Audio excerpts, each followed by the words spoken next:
the screen. We needed cute slickers and boots this week, didn't we? Yeah. So good morning. We're videoing this talk today. We'll put it on Facebook later. And this week we reached 1,100 people on Facebook. So we choose demographics, and each week I try to choose different ones. And some are better than others. This one was a good one. So we'll see. Didn't hear anything positive or negative from anybody. That's always a good sign. So several of the, what we're going to call this? Materials I'm using this month, that we're using this month, is Keep a True Lent, which is a daily devotional that Charles Fillmore wrote back in the day, that talks about a attribute that we might have. And there's also chapters in there to read as well. And it just centers us in this time of renewal and preparation for Easter. And then each of you should have received, if you did not, let me know. I have them up here in front, a fasting and feasting booklet that Unity Worldwide put out, again, daily devotional for these 36, less than 36 now, 40 days and 6 Sundays in this book, again, day by day, telling us today's reading is the mystery of God in you, which is part of what we're going to be talking about. This week in Course of Miracles, one of the things we discussed was our worth. And does our worth change? And so I need a prop that I didn't bring, so hold on. I have. Whoa!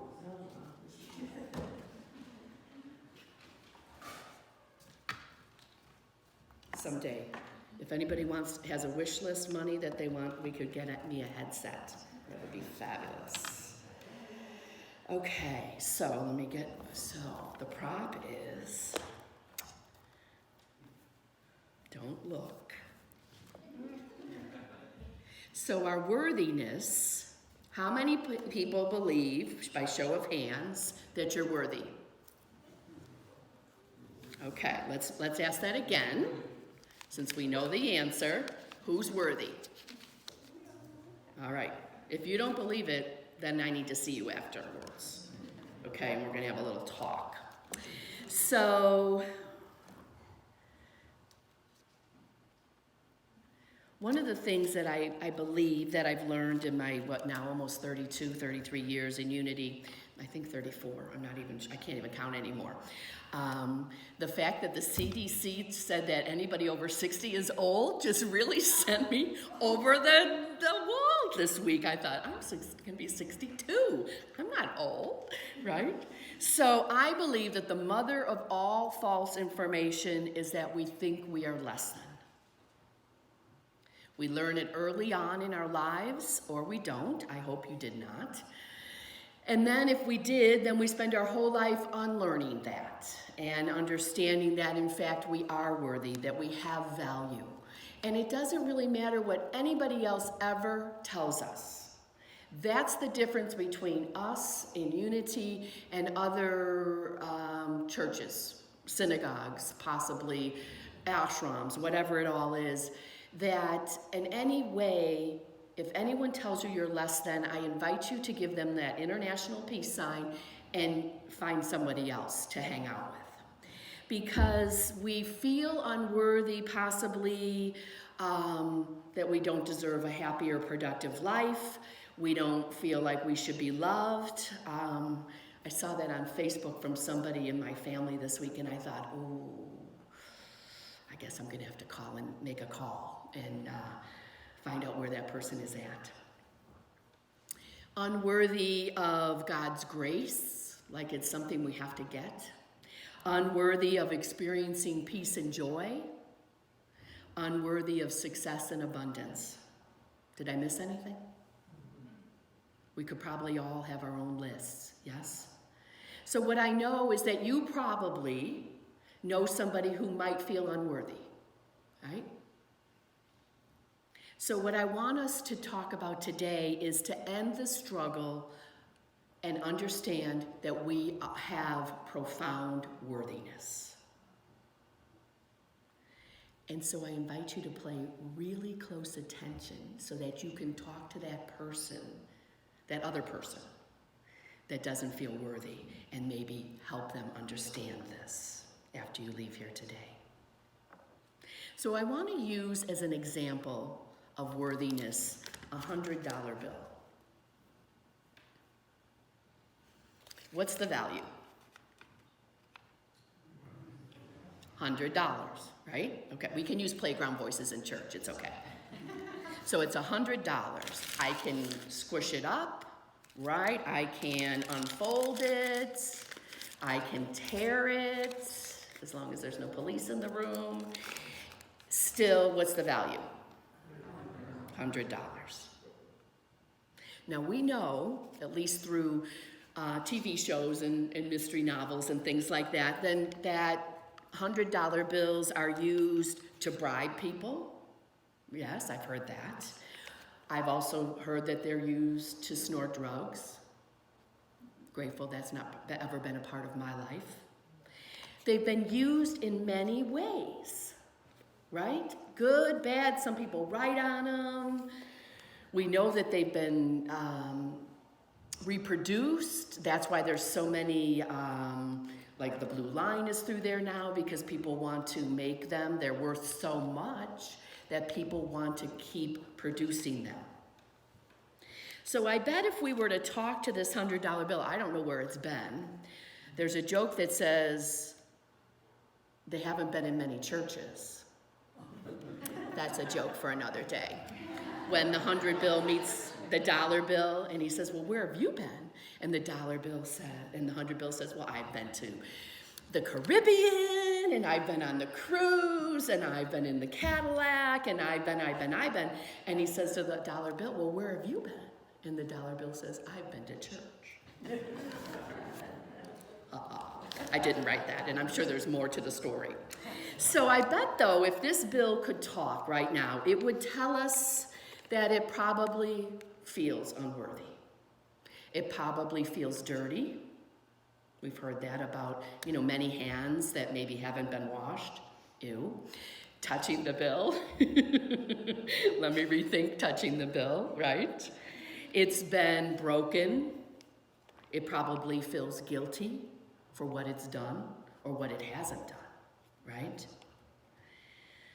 Probably would say, doesn't feel really valuable. It's just a piece of paper with a lot of ink on it, with some numbers that gives it value, right? I'm making this up because I don't know. I tried to talk to it yesterday. It didn't give me much back.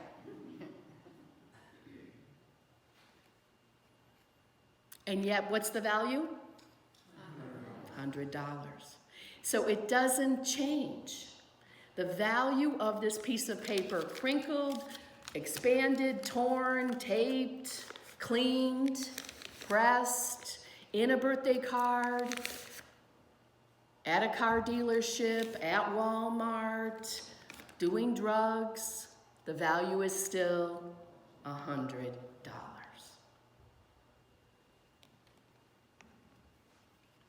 It's never been diminished, has it?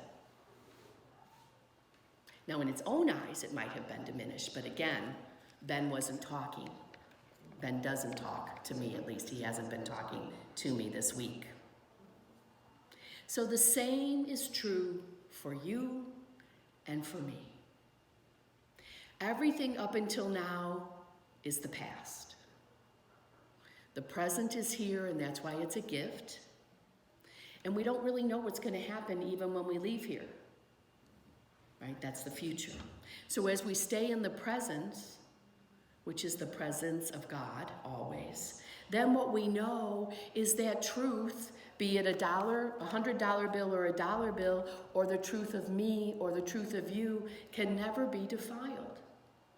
It can never, ever be less than what the truth is.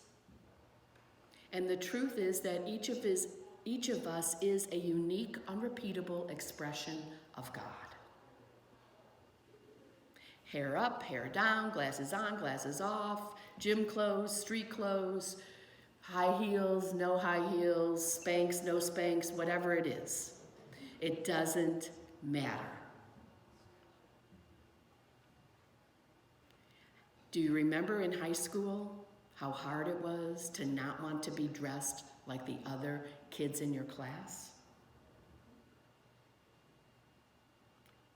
I do. As a middle child of 11, I remember thinking if I could only have that, right? But what I know is that I was reviewing this last night, I never felt less than, ever felt less than. That was not part of being this brood of kids. Imagine on a school morning, 7 girls lined up in the hallway. We each had our own hair, like curling iron, hair dryer. My dad would say it sounded like planes were landing at O'Hare Airport as everybody was doing their hair, right? But we were in the hall, it was all right. We didn't have makeup tables or anything. We had what we needed to get to school. I worked as a kid. That was part of being such part of a big brood. And yet, we never felt less than. We never felt less than. I didn't know back then that I was a unique, unrepeatable expression of God.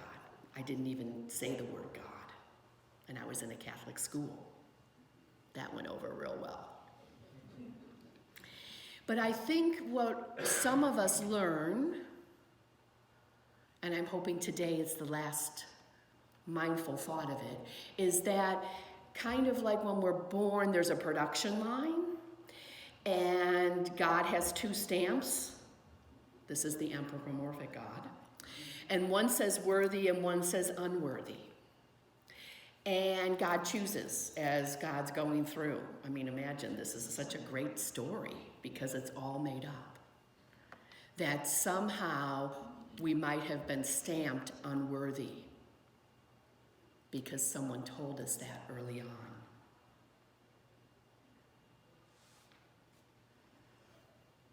I don't believe God has hands. I know there are no stamps. At least my grandbabies didn't come in with stamps on them.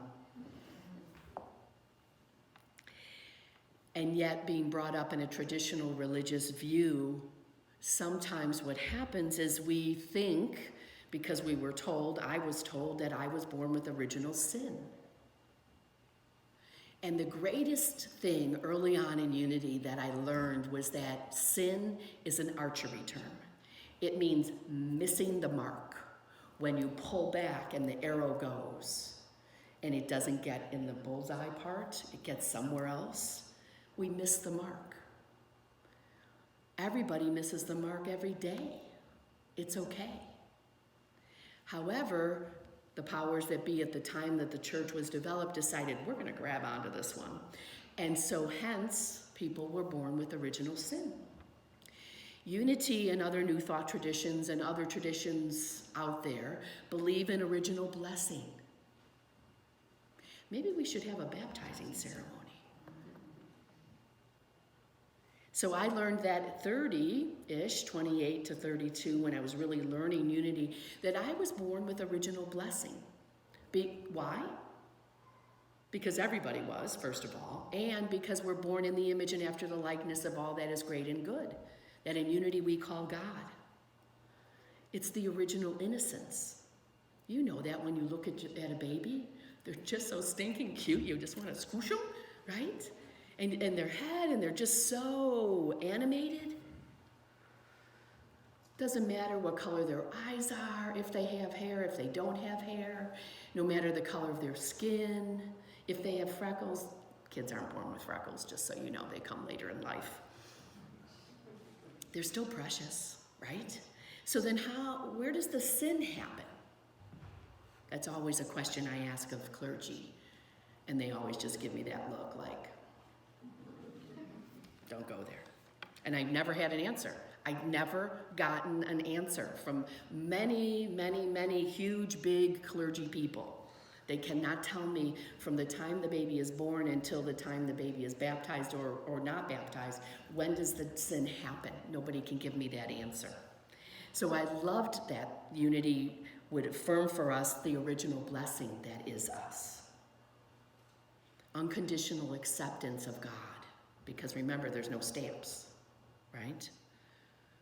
Divine birthright, worthy and of value.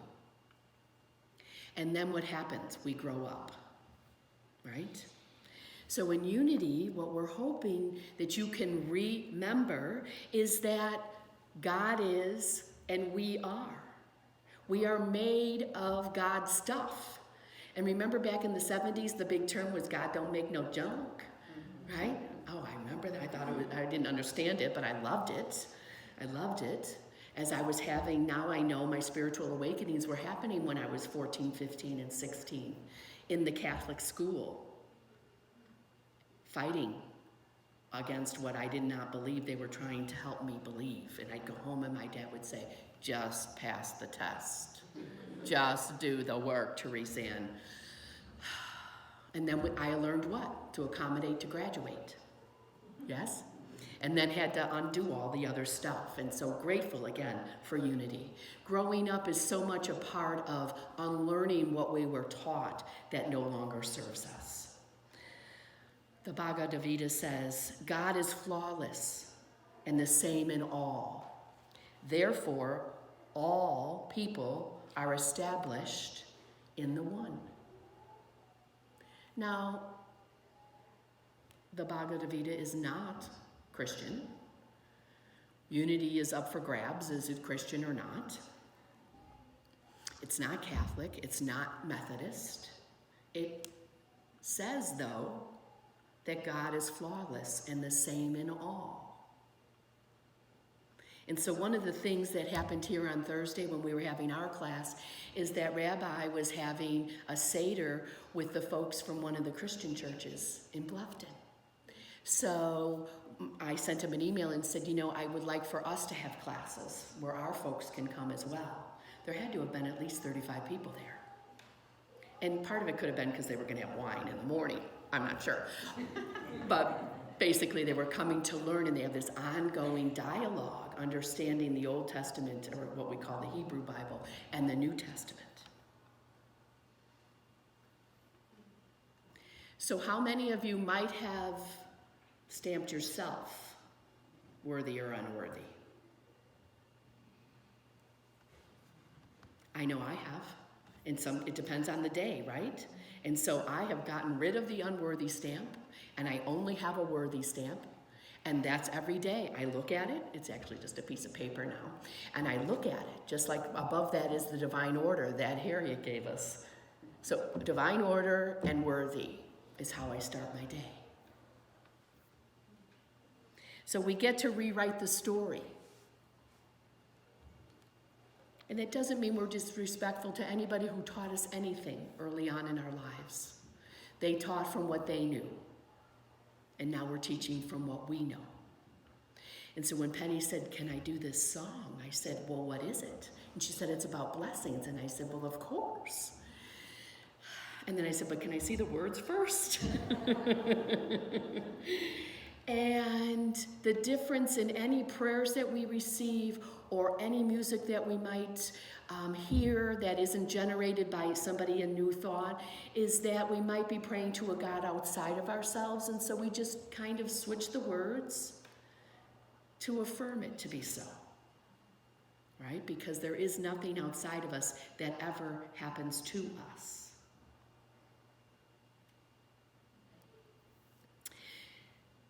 God never says, hurry up. God whispers, wake up. I don't know that I'm going to get yellow galoshes, but I'm going to get a pair, right? So we can walk in the rain and have it be joyful as well. Thomas Merton, who is was a monk, said, others can give you a name, but they can never tell you who you really are. That is something you yourself must discover from within. I was talking with a friend this week who told me that early on, that they were told they were not very good at drawing. And so 70 years later, they're still not drawing. But they have a creative urge. And I've said, well, why don't we just invite that creative urge to come out? And so we're going to have a class called The Artist Way, Julia Cameron. Because the creative process within us is a talent that we have, whether we're drawing, whether we're singing, whether we're painting rocks, whether we're just organizing. Creativeness is how it is that we are able to move forward and show others the gifts that we have. And then we get to let go of that voice that tells us, I got that about singing. Well, I obviously got over that because last week I did rap, right? So we can continue to listen to the voices that don't serve us, or as we've been talking about all year, with our faculty of faith, and then our faculty of understanding, and our faculty this month of will, that we are going to let go through Lent, which is a perfect time, to let go and fast from the things that don't serve us so we can feast on the things that do. Only if you want peace, and only if you want joy. Because there's so many things in life that can cause us so much consternation, right? There's a great meme out on Facebook that said, have a good day, all y'all who are at Costco, stocking up for the corona, as you eat all of the samples that everybody else is breathing and touching. I just laughed. I took myself to Sam's this week. I don't eat those things anyway, but I was just laughing. You know, do I have a little extra dark chocolate? Yes. Did I buy soup in cans? Yes. Am I washing my hands a lot? Yes. Am I using cream on them? Yes. Am I being mindful? Yes. Are we mindful here with our equipment and the door handles? Yes. And where does our sickness arise from? The lack of mindfulness. And we catch a cold, stay home. And know that if we live in fear, then what happens? Whatever it is we're fearful of can manifest. So I'm not saying not to be aware. Be aware, be vigilant about it, and be mindful and know that God is telling us and whispering all the time, wake up, wake up. What's directing your life? So there's a story. You might have heard this before about worthiness, and it's a story of a person in India who's a water carrier, and across the back they hold a pole that has 2 pots on the side, and they go get their water, and then they walk up the miles and miles of roads to the master's home with water.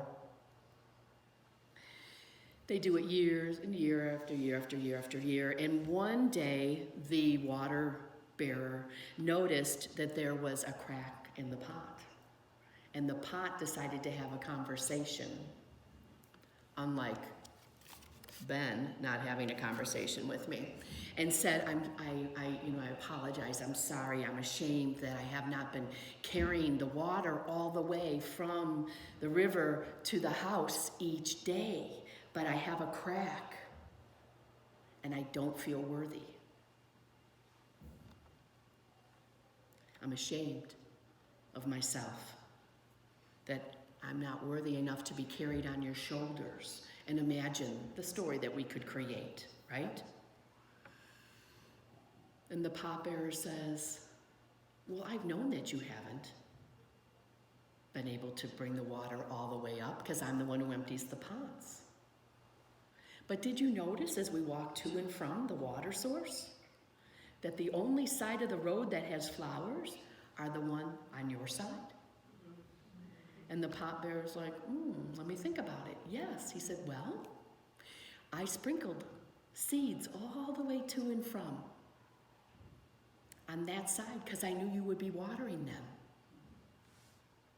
And so don't feel less than. Don't feel unworthy, because every day I'm able to go and pick the flowers that your pot has watered and bring them to my master's table.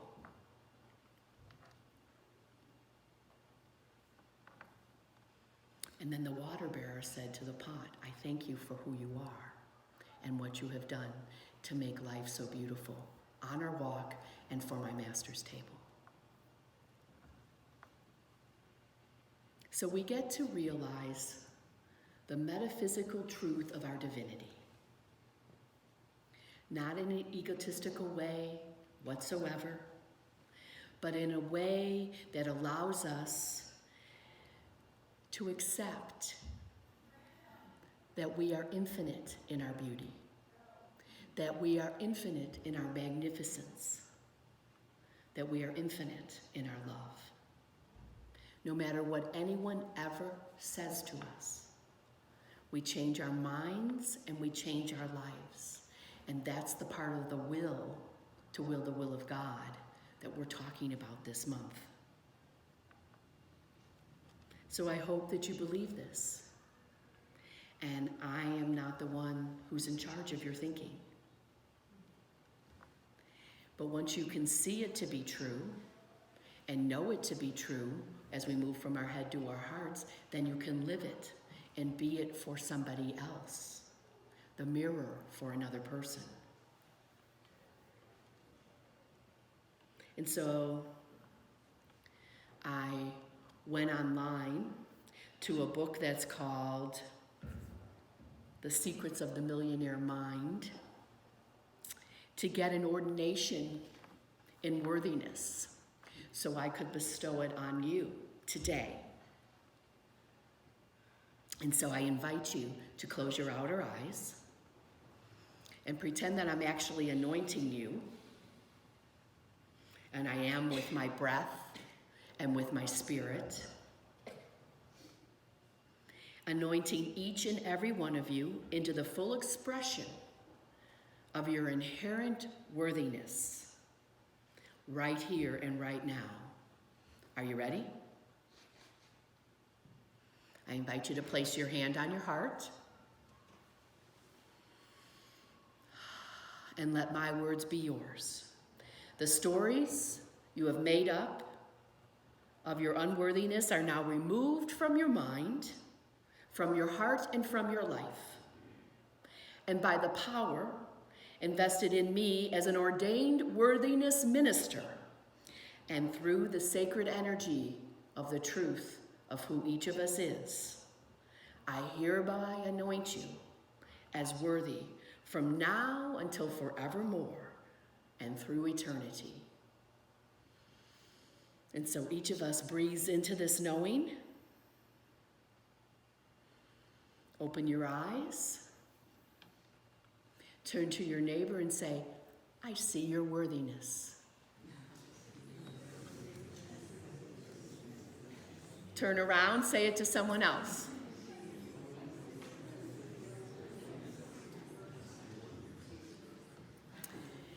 And so we get to walk away with our heads held high because we are worthy. And again, from the divinity within us, has nothing to do with the ego. It's standing in the truth of who we are as expressions of God, unrepeatable, because look around, right? We're all very different and unique.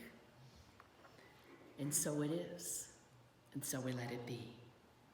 Amen. And I invite Penny to start playing the piano as we begin a time of meditation and a time of thinking about our worthiness. And your hand may go to your heart again. We breathe into this truth. And I saw many smiles on your faces, and so let that smile shine forth. And should someone challenge you, you can say, you know what? I'm going to have you talk to Reverend Therese, and she'll tell you that I'm worthy. But that won't happen. Because as we own it, we are it. Each and every prayer chaplain can help reaffirm that for you and with you. And every time we take a breath, that in itself is the magnificence of our worthiness. We breathe because we can. We breathe because our mechanisms within this great vessel that holds our soul is working.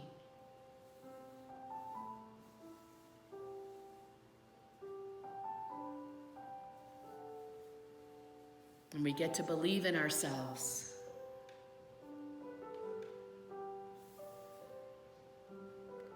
And the more we know ourselves, the more we realize that every thought is a movement of active force in our life. Charles Fillmore at 94 said that he fairly sizzles with zeal and enthusiasm at 94. Let's do that today at whatever age we are.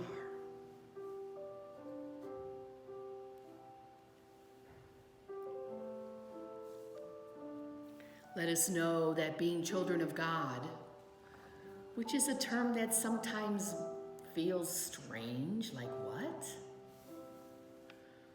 That's all right. You can say that you are an ambassador of God. Same difference, because we are. When we breathe into this knowing and ownership of our truth, of all the greatness and goodness that we are. And then we open our minds and our hearts to the peace, the prosperity, the happiness, the joy that's already ours. We just have to call it forth from within and let go all those unworthy thoughts that keep us stuck in anything else than all that is great. And know that divine goodness is at the root of your very existence.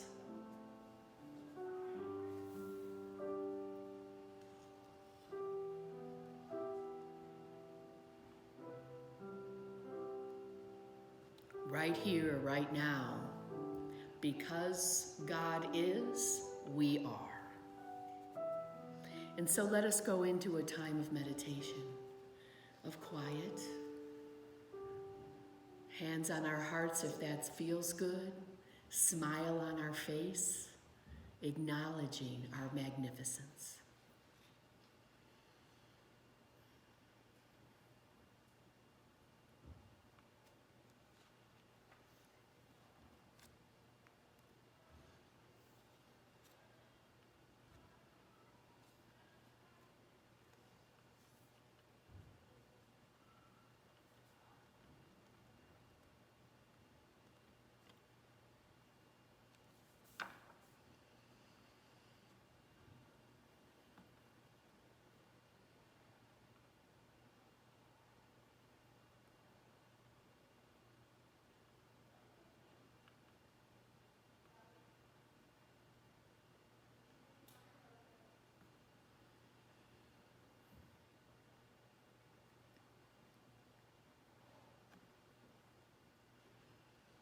Each time we pause and we invite the quickening of our consciousness to be raised to that of the Christ consciousness within us, the shift occurs.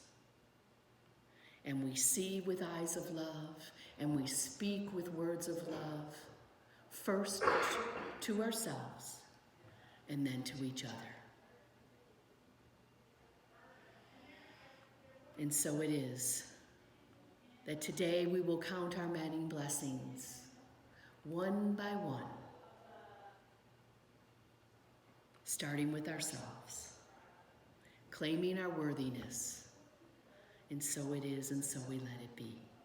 Amen.